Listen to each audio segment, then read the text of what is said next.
So for this agenda item, this is a request from Pat Greenfield of Bucer's to allow her to do a beer and wine garden in the city right away. This is similar to a request you processed here in the last month.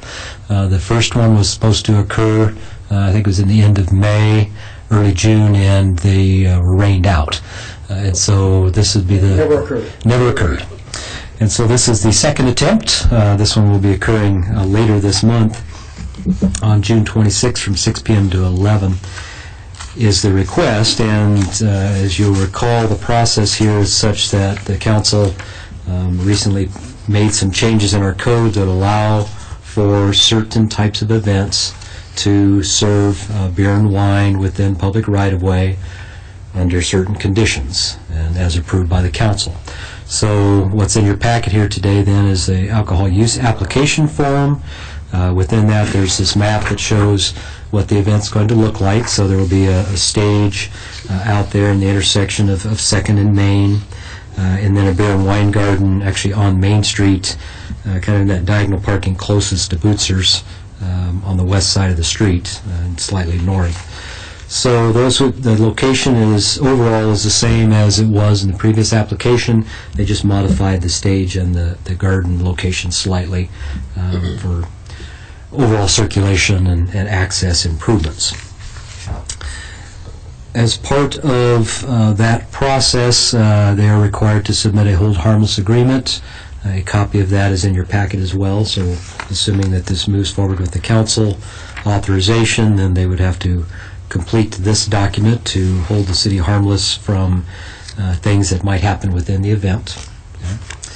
They also have to provide a level of insurance, and there's a copy of the certificate of liability insurance in your packet. It's already in our hands for this event. Names the city as an additional insured, and again, in the event that anything does occur during this event on city right-of-way. And then the other item, and where the council would ultimately need to take action, is the resolution. And you saw one of these previously. We do need to do one of these for each event as it comes along, so that the council grants authority via resolution. And that draft resolution is also in your packet here. So again, very similar, essentially the same as a previous request, just a different date. The staff is not providing a recommendation on this, but if the council decides to proceed, we would recommend that the time of the event be limited to 10 p.m. so that there's time for cleanup before 11 p.m. and taking things down and moving out of the street, and also that security be provided by 2 police officers. All the other relevant beer and wine regulations would be observed as I normal. noticed in her application she was asking for 6 to 11, but the resolution says 7 to 10. That is correct. Walter? Well, regarding the times, are the times different for the street closure versus the alcohol service? I believe the street closure is... Do we have them as we want them within the documents that are coming forward? Yeah, the street closure, I believe, is set to 11 p.m. because it's taking into account the need to remove the stage and the garden and all those types of things. So it generally is going to be a little bit later than the event itself. 6 to 11? I believe that's the case. I'm not 100% sure, but I think they work together, and we'll confirm that just to be sure before it gets to council. But I'm pretty sure that the alcohol portion is within and well within the street closure, which had a broader time frame. I think somebody indicated to me that the alcohol was 7 to 10. I think. That's what the resolution says. Okay, so Good afternoon. Yes, it is. The alcohol portion of being allowed to sell is from 7 to 10. 6 to 7 is the law for the setup, and then from 10 to 11 is the Tear takedown. down. Right, that's what I was recalling. Go ahead, Walter. Rod, I'm glad you came up because my next question is for you. Looking at the certificate of liability insurance, Okay. it has a policy effective date in the middle of the page of October 14. This is just an example. This is not the policy. I don't think this is one that she did last year. She will have to provide a updated one. No, it looks like that. It looks like she It did it. goes to 15. Yeah, it does. Yeah, It looks like it covers did. the Looks like it timeframe. did, but we'll have to make sure that it has May the. 13th, 2015. It does say that about the date that it was issued, so we'll have to make sure that that's. Right. And the coverage is through the event, through October of this year. So I think we're there, but we can yep. confirm. Yeah, we- It's good for you. It looks fine. It's from October 2014 through October 2015. And her desire's been to do multiple events throughout the course of the summer, so this makes sense that she put a year period on it. Okay.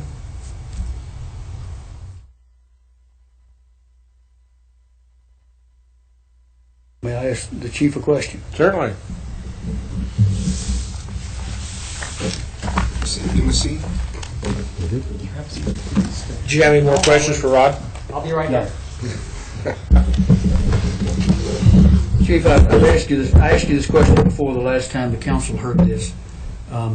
You don't see any problem with managing your side of this, the two police officers, and that they will be paying the city to supply, but in managing this event? This is the May 8th event that was scheduled to go on. I'd like to at least give the applicant an opportunity to see how it would turn out. That's why requesting officers on scene. During the Vandal block party, we didn't provide specific officers to that venue. We had 5 areas to cover that covered 7 blocks. So those 2 officers were pretty busy up and down, but our only problem during that time was boosters and their ability to control alcohol within their extended sidewalk cafe at that point the council authorized. But I would like to give in this chance the applicant to proceed, have our officers there to provide a little education and enforcement immediately upon any violations that are observed. The only thing that I would add, the Vandal Block Party, we just expanded the sidewalk cafe ordinance so that they could sell alcohol. We didn't have a beer and wine garden. This is the first time. This is different. This is completely different. This will be a defined enclosed area Out in the street. out Or in the next to the- street, yeah. but served within the fence. Yes. Cannot be brought in, has to be served from in the fence, And consumed in the fence, not taken out of the fence. Correct. Just like at Rendezvous in the Park. Like at Rendezvous Park. And we'll have 2 officers on scene. Correct. 2 officers from 7 to 10 Right. is the applicant's Which request. Boosters is paying for. That is my understanding at this point. Yes, if it's that's approved. Bucer's responsibility, that they're going to pay for 2 officers to be there during the time that alcohol is served. I feel okay with having the police there on site for education and keeping things with a lid on is what makes this a go for me. Encourages downtown utilization, access to the ordinance that we previously passed, and I think we've got the bases covered. One other thing just occurred to me. The 10 p.m., I believe that was the time in a previous either ordinance or resolution that we did regarding the event. It ended at 10. Well, and noise ordinance And it too. had to do with the noise, I think, was what our concern was, is if alcohol goes till 10, when does the band stop? The music will stop at 10 too. Now, the music can go on at 10 as long as it doesn't violate the noise ordinance. It can go beyond 10? Go beyond 10, But the street closure's at 11, so they have to have it they over have to by have time 11. to get everything. And then they'll have to taken turn down. it down quite a bit because the noise ordinance, Correct. how loud something can be actually changes drastically at 10 o'clock. Did the council pass something in the last few months that defined 10 o'clock as the end time Well, for when this you- type of thing, or am I confused? It's several years ago, I think, when you did the noise ordinance. No, this was That- much more recent. No, the- I had a downtown resident raise the question to me, and I said, we did it for 10 o'clock. There was a little bit of noise ordinance consideration given to the food carts. Is that where it was? Was it in that? Yep. Okay. Trucks, not cars. Yeah. Yeah, Trucks. we talked about that, yeah. We'll give it a shot and see how she works. Yeah, we'll put it on the regular agenda because it's a resolution. And we'll let the rest of the council talk about it also. All right. Okay, thank you.